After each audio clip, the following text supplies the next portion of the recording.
Hey, what's up, y'all? It's me, Dr. Paul, Liberty Hill Comics. I have over 40 years experience collecting comics, and I share my passion and my experience for collecting, investing, and conservation right here on the channel. Today I have something very special. Regular viewers know that I often talk about curating your collection. That is, finding that super rare variant or error comic, something that none of your nerd friends have seen so you can really flex on them. And today we have one of those books. So stay tuned while I open this up. Please give the video a like, subscribe to the channel if you haven't already. So this is an eBay negotiated best offer. Based on the seller's profile, it looks like they're not specific to comic books. It looked like they did a bit more sort of an antique mall or pawn shop type setting. I actually offered on this book 4 different times before we came to an agreement. And I waited like a month in between each time, and they actually delisted it for a while, and then they relisted it, and we finally came to an agreed upon price that I'm very happy with. Hopefully they are too. It was pretty close to what they were asking. But since there was nobody else beating down their door for this book, I thought I could be a little bit patient and make sure that I got it at a price that I was comfortable with. I think knowing when to have urgency with your offers, because something is already well below fair market value, and importantly, there are others that are likely to want that same book. And knowing when, even if it's priced well, there just is a very thin market of buyers out there is important if you want to get the best deals in this marketplace. So although this is a very rare book, it's an error that comes up very infrequently of an important key. I knew that there would not be a lot of demand for this book because it's just not very well known. And so for that reason, I really took my time negotiating with the seller.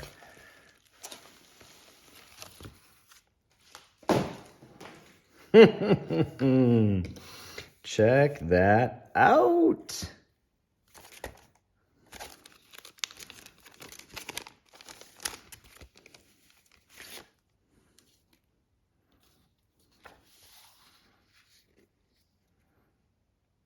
Well, you know what I like to say.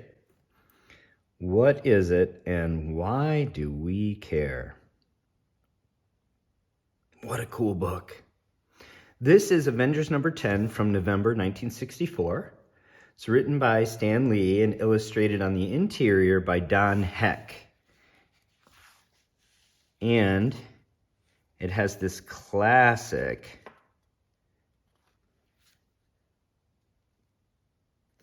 Jack Kirby cover. It's the first appearance of Immortus. And he's a time traveler. He's later revealed to be a variant of Kang, Kang being Nathaniel Richards in the Marvel 616, because he's specialized in time travel, has all kind of different variants and alternate reality versions of himself. Immortus shows up here bent on destroying the Avengers, but in later comics, he's an ally of the Avengers in defeating his alternative self, Kang.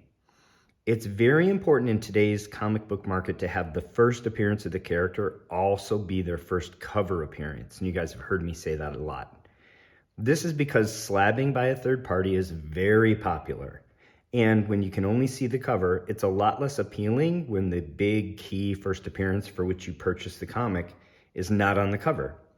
So this book checks all the boxes.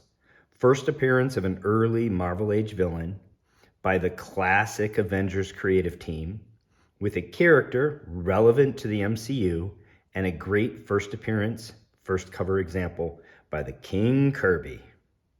But What makes this copy so special is that it's also an early example of a color separation error.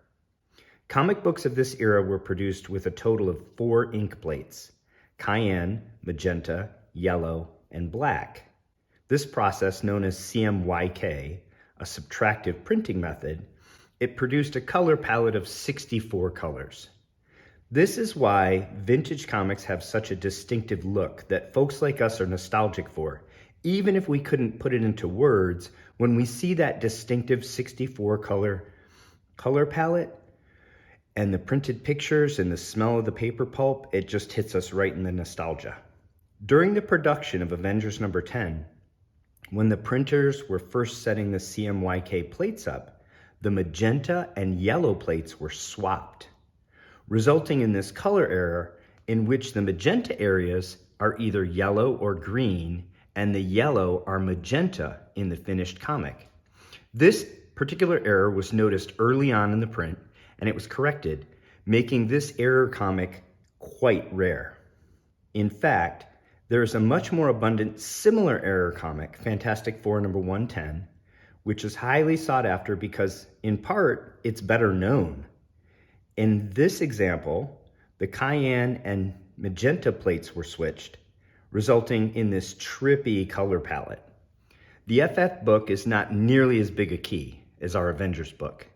It's known primarily as the first Agatha Harkness cover and as one of the last issues of the long Stan and Jack collaboration on FF in the Silver Age, but it's otherwise unremarkable. It's much later in the Silver Age, and the error was printed in much higher abundance before it was corrected. In fact, it's so abundant that CGC has a specific label for it, recognizing it as a variant. The census has 250 universal copies of the standard printed comic, with a 9.4 having a fair market value of $500.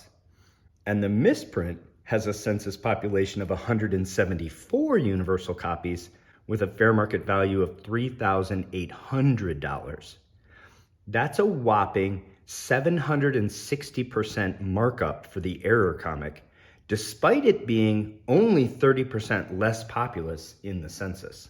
In contrast, this book has had so few of the misprinted copies make it into circulation that CGC does not even recognize it as a specific error variant with its own label. In instances like these, CGC puts the error comic in their catch-all, qualified, or green label. While doing research on this error, I could find only a single image example on the internet of the Avengers 10 error slabbed by CGC, which was a 4.5 copy. There's no way of knowing how few of these there are out there for sure, but there are only 142 qualified copies of Avengers number 10 in the CGC census. So even if all of these are the printing error, that's only 10% of the total copies in the census. And I believe it's far fewer than that. In fact, I did a Google image search of Avengers number 10 CGC qualified, and I quickly found 10 unique images of Avengers number 10 with green labels, and none of them were this printing error.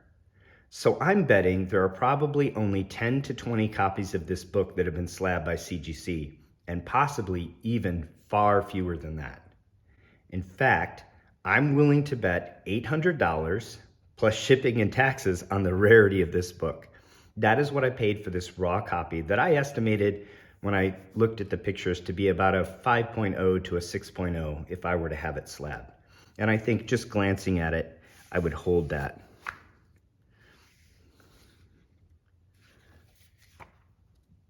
I would hold that grade up.